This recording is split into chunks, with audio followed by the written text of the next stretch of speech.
Hey everyone, Erica and Catherine here. Usually I say Catherine and Erica. Erica and Catherine here with another episode in our series, Crafty Christmas with Catherine and Friends. Tonight, we are thrilled to have our friend Erin Thompson. She is going to be creating a light up card with the Warm and Bright stamp set, you guys.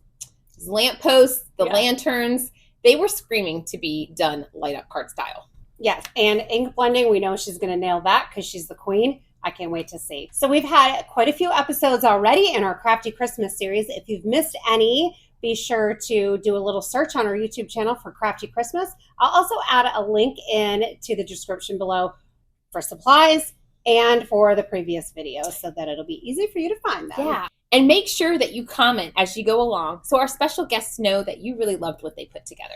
There have been so many comments on these videos, and I know our guests have been so excited to see all that feedback. Let's dive in and see what Erin's up to.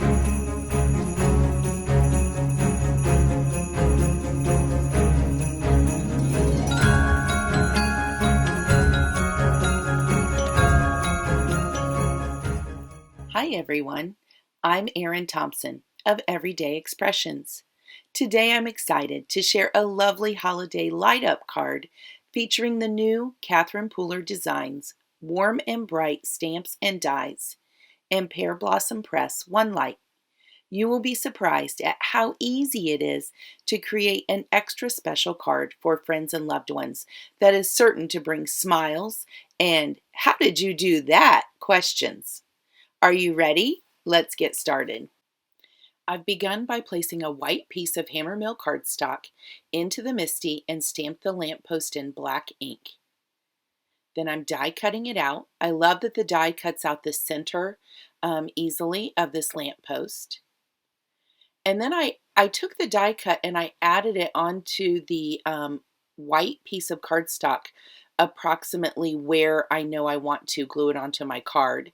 And I've added some lines with a pencil, drawn them lightly to determine where I need to ink blend the yellow for the glow of the candle and then the night sky around it. So I'm using, I use a lot of colors to ink blend, and you do not need to use all of these colors. You do what works best for you. But I begin with chiffon and I lightly blend the glow out so that it will expand outside of the lamppost. Then I added a little bit of limoncello, and now you'll see I'm adding just a hint of glitz right in the middle where the candle would be the brightest, just to add a little bit of warmth. And you'll see with the chiffon that I really blended softly out so that it kind of blends into the night sky. Now here's the trick. I'm going to use Oh Boy, Something Borrowed, and Juniper Mist for the night sky. But you'll see right here that I'm leaving kind of a white halo around the yellow blended ink. Obviously, because if I blend blue into the yellow, I'm going to get a green sky. And since this is a holiday card and not a Halloween card, I want to be sure that I do not mix the blues with the yellows. And I think when I'm blending a night sky and I leave that little bit of white around the yellow and then softly blend the Oh Boy, I think it actually looks like it's glowing just a little bit more. It kind of gives it just a little bit more of that pretty halo effect. After softly blending some Oh Boy, you'll see I've switched to Something Borrowed. And you definitely want to move out and leave a little bit of the Oh Boy so you get that very soft light blue color closest to the white halo. And then I think the biggest trick is to always go in with an easy hand. Start lighter, start off the paper, take some of the ink off of your brush, and then slowly build the color, because you can always add more color, but you cannot take any away. So I start lightly, and you'll see I don't kind of grab the head of the brush.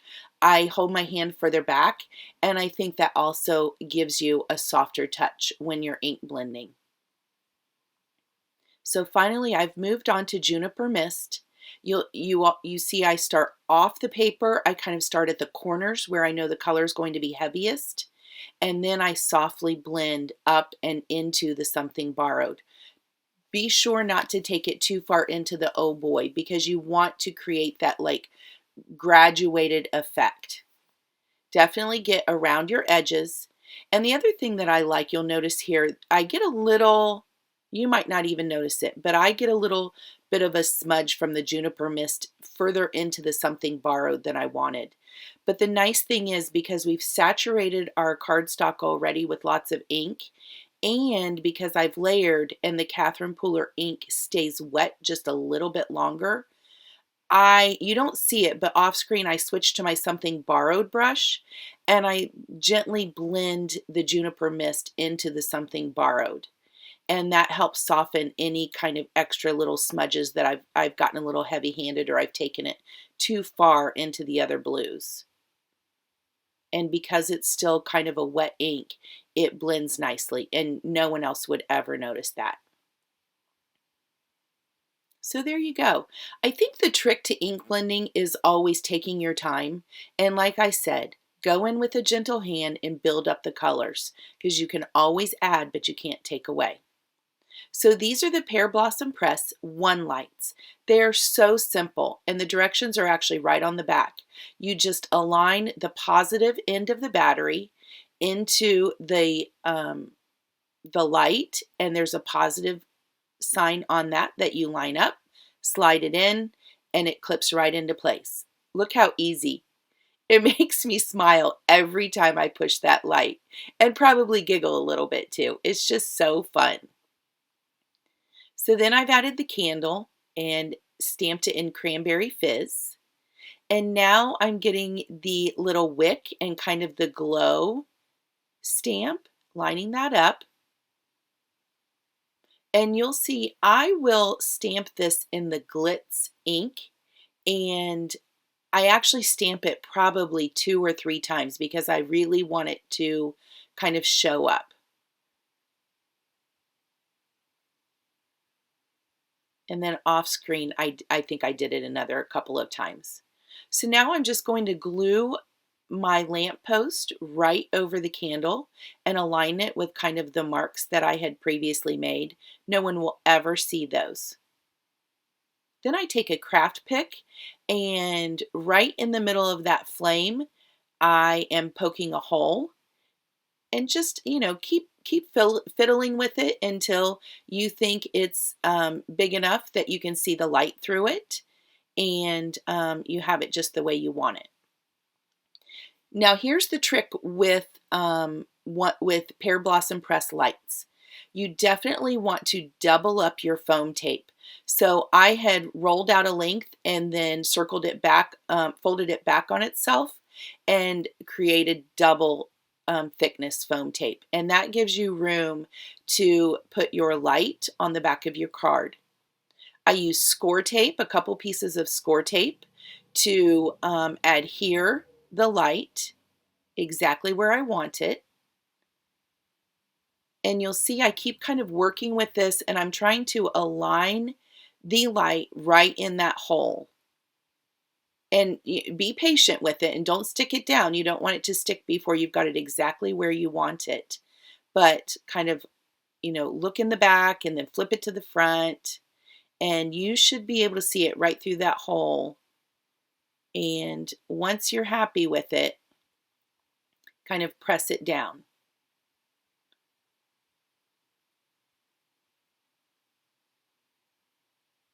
There we go. And so you'll see that you can press the button right under one of the kind of arms of the lamppost there. So then I go in and I add the rest of the foam. I only wanted to do the outline at first and then place the light. Remember, we use score tape to hold it down, and then trim some more foam tape to add to the side of the light and kind of cover the whole card so that you won't have any of those depressions in your card once you've got it all secured. Once you have all of your foam tape adhered to the back, flip it over, And I definitely wanted to keep the focal point as the lamppost and the sentiment. So I really like the note card postage dies for this because they're a little bit smaller than like regular full size dies. And it just adds a little bit of interest and keeps your eye focused in the center of the card. Now I'm creating my own colored cardstock by going direct ink to paper with Juniper Mist on their hammer mill. And because my ink pad is very juicy, I'm going to dry it so I don't get ink anywhere else. And going direct ink to paper is actually very simple. I hold my ink pad at like a 45-degree angle and I swipe a couple times around the edges and then turn it to the other side and do the other two edges. If I have any spaces, then I go fill them in. But you'll find once the ink dries back that you have a nice even finish and you won't see any lines or anything, and it perfectly coordinates with all of the ink blending that we've already done. Now I add more foam tape. I love foam tape and lots of dimension on my cards. If you don't want to add foam tape and add bulk to your card, you do not have to do this step. But I love lots of dimension. So I added some there and then I adhered it to my card. First I adhered the ink blended cardstock and then added the postage note card postage die cut to that. Now you'll see I've taken a small piece of white cardstock, once again, created my own colored background with Juniper Mist, and this is going to be for our sentiment.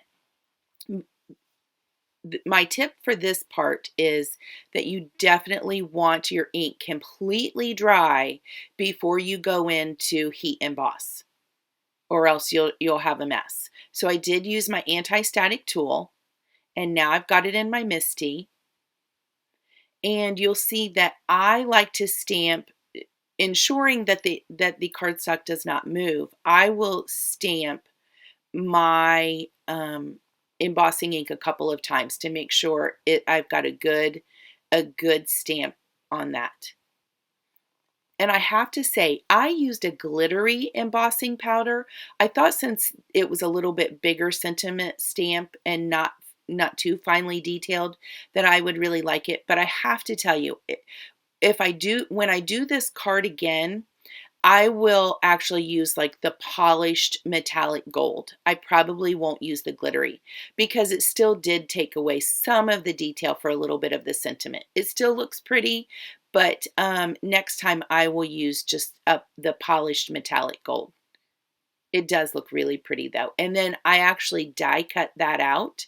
I just wanted to be sure that I had the navy background to match all of the other cardstock we've created.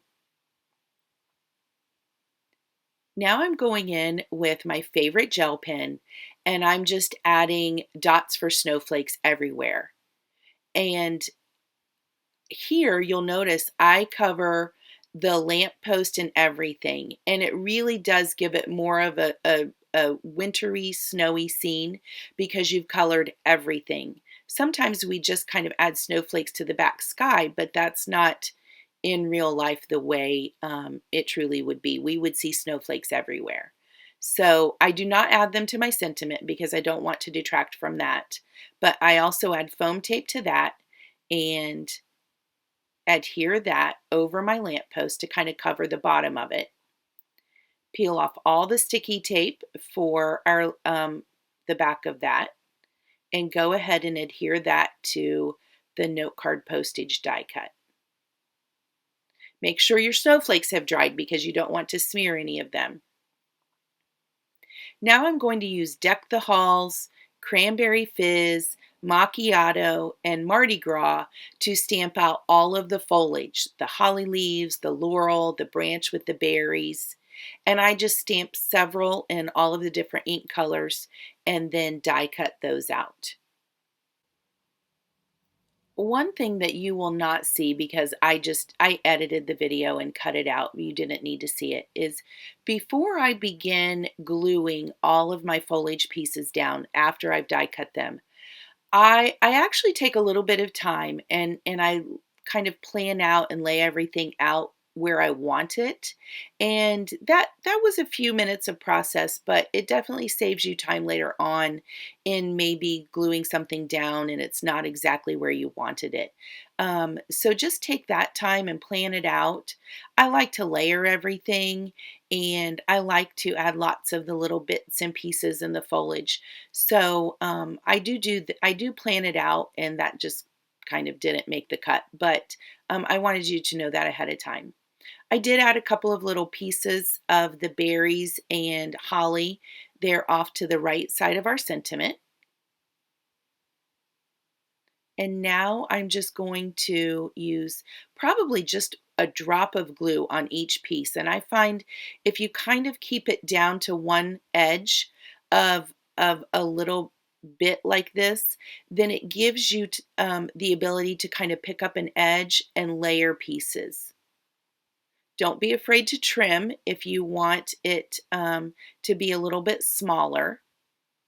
But definitely keep your dot of glue kind of to one side, and then it gives you a little bit of wiggle room to either kind of pull it up or move it, or kind of layer pieces underneath it if you need to.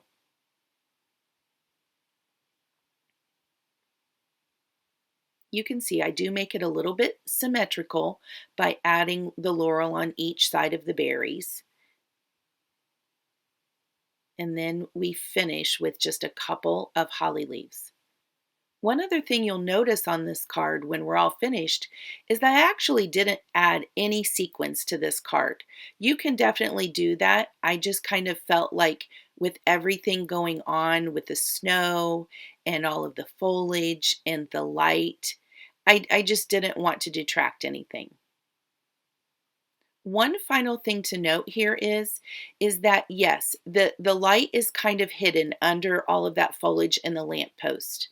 There are small stamps that you can buy that say press here, or you can even make a little sticker, a clear sticker that says press here. I know that would be helpful to the recipient. I'm hoping maybe this is a card that you hand deliver and you can show them where the button is to push, but I just didn't want to detract. If it were down in the right-hand corner and it could be kind of less obvious, I might add a little stamp like that, but I just didn't want to take anything away. And there we go. There's our little light. It just makes me smile.